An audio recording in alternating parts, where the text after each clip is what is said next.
Nous pouvons étudier une fonction particulière, le logarithme en base 10 de x. On écrit y égale logarithme en base 10 de x ou y égale log de x. Ce qui signifie que y est l'exposant qu'il faut mettre à 10 pour obtenir x. 10 exposant y égale x. Il existe une formule permettant de changer facilement de base. Pour passer d'un logarithme en base a, par exemple, à un logarithme en base b, on peut calculer le logarithme en base b de x comme étant égal au logarithme en base a de x sur le logarithme en base a de la nouvelle base b. Prenons l'exemple du logarithme en base 10 de x. On sait que le logarithme en base 10 de x égale y signifie que y est l'exposant qu'il faut mettre à 10 pour avoir x. On a donc 10 exposant y égale x.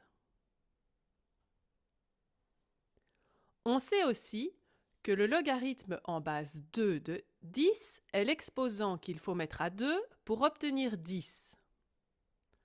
Ou encore que 10 est égal à 2 exposant le logarithme en base 2 de 10.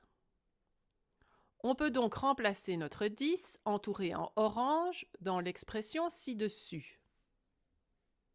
Et on obtient, à la place de 10, 2 exposant logarithme en base 2 de 10, exposant y, est égal à 2 exposant y fois le logarithme en base 2 de 10, en appliquant les règles des exposants, est égal à x.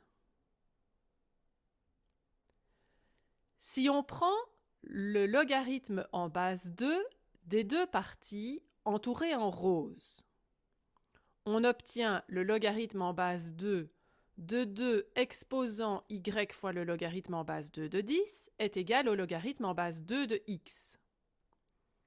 Et donc, comme logarithme en base 2 et 2 exposant quelque chose sont des fonctions réciproques, on a y fois logarithme en base 2 de 10 égale le logarithme en base 2 de x. Le y qui nous a servi au départ a été défini comme étant le logarithme en base 10 de x. Si on remplace y par le logarithme en base 10 de x, dans cette dernière expression, on a logarithme en base 10 de x fois logarithme en base 2 de 10 est égal au logarithme en base 2 de x. On peut donc vérifier la formule de changement de base. Pour calculer le logarithme en base 10 de x à partir du logarithme en base 2 de x, on a logarithme en base 10 de x est égal au logarithme en base 2 de x sur le logarithme en base 2 de la nouvelle base 10. À retenir donc, cette formule de changement de base, logarithme en base b de x est égal au logarithme en base a de x sur le logarithme en base a de b. Petit moyen mémotechnique, à gauche on n'a que des logarithmes en base b et à droite une fraction avec des logarithmes en base a.